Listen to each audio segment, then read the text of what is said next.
Hello everyone. Hello, I'm Dulat and this is Moldir. And we are currently graduating from National School of Physics and Mathematics. You have probably heard of this school. It's considered to be one of the most prestigious schools in Kazakhstan. And in this podcast, we'll talk about what would we do if we would be starting from scratch. Yeah, it's a podcast about ideal pathway of student from Almaty, average person.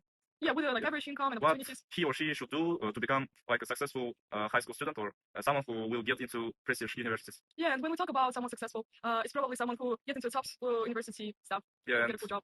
Our topic is not about someone who is very talented or someone who is the best in something. I think we talk about average person. Yeah. So let's start. You're a parent of a child who's going to first grade. What would you do? What would you do? I think that a first grader can study in average school. He mustn't study in some private schools because I think it's not that important. What's important is focusing on your child's academic excellence. So you shouldn't get them to private schools because they won't give them anything new.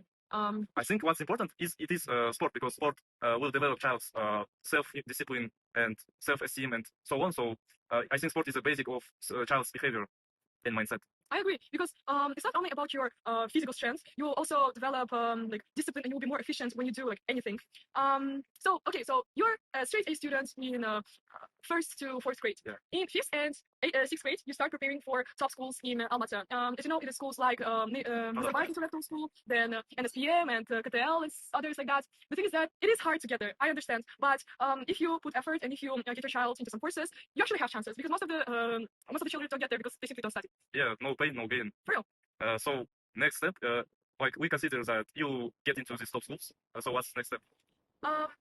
I think there is another important step to mention because when you get into a top school like that, you also have other schools, not those FMSHA or NSPM and niche, but also private schools like Shokan Walihanoff School, Thomas, and Haley Berry. And there's the catch. Most of the people don't even know that those private schools have to give full ride scholarships to at least 2 or 3 people a year. Yeah, they must by the law because government helps them to financially. So government requires them to get 1 or 2 students for free for scholarships. Yes, and so if you didn't get into NSPM or NIS, you still have chances to go to private school because all the smartest students are already in those schools, are already in NSPM and NIS, so there is less competition to get into Haley Berry, for example. As I know, for example, this year, only 200 students applied to a Haley Berry scholarship, like to 9th grade. And I think that's great, and most of them, and they got like 3 people in that. I think that's good. Yeah, so anyway, either you study in like NSPM or Nazarbayev or in private schools, you should stay academically excellent and also develop your extracurricular activities because extracurricular activities are now very important aspect of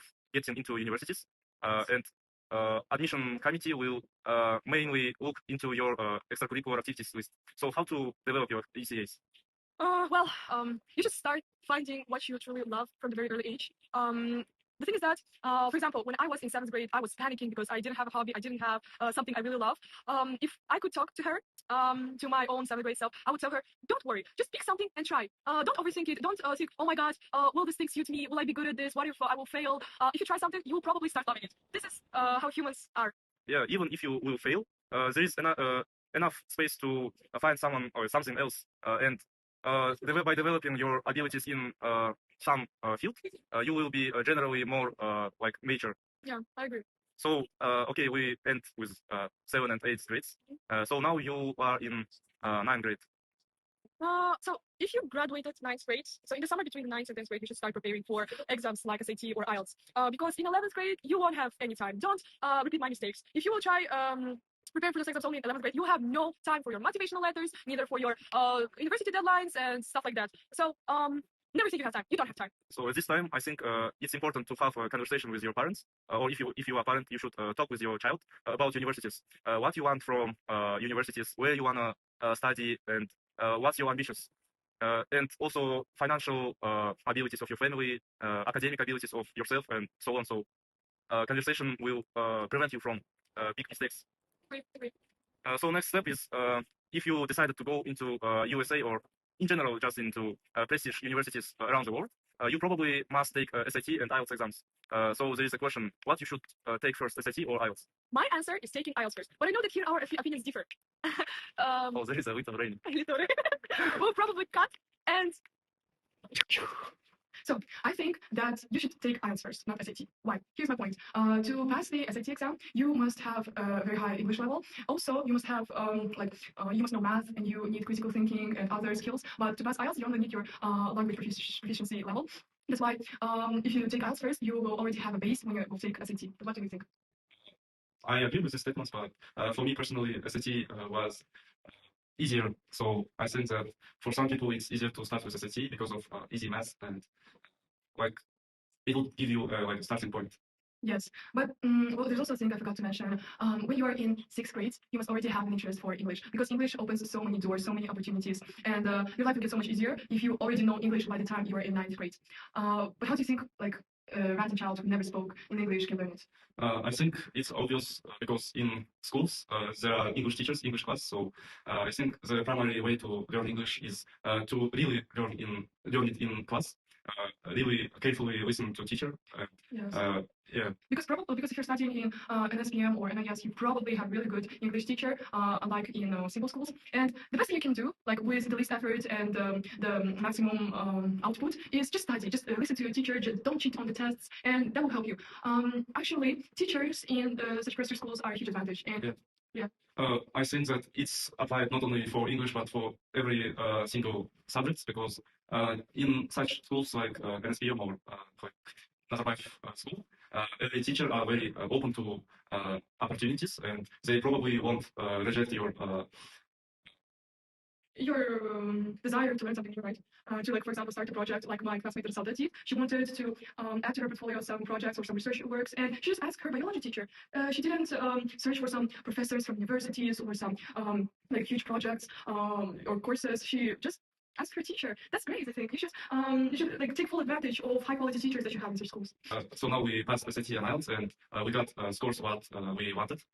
So what are next steps? The next steps are, of course, applying to universities. You probably will have a good counselor in your school, especially if you got in schools like Kamytbek or Shopan school.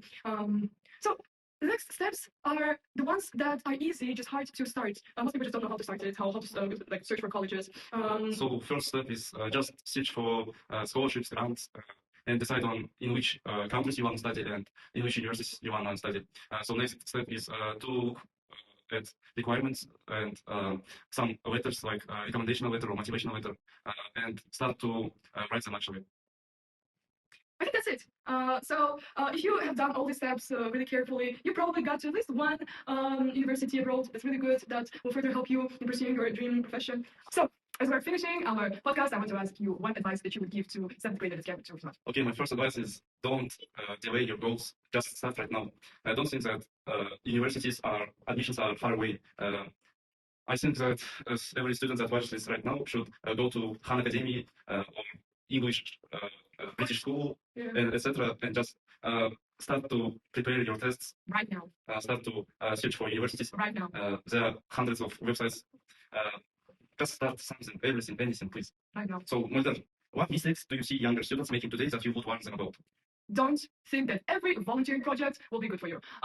Universities hate volunteering projects that are just about you doing job like, I don't know, helping organize the place for some event or stuff like that. If you want to do a volunteering project, you should show your leadership skills, organizing skills as a mentor or leader or like a guy like that. You must start it by yourself. Please don't waste your time on nonsense things like volunteering for someone.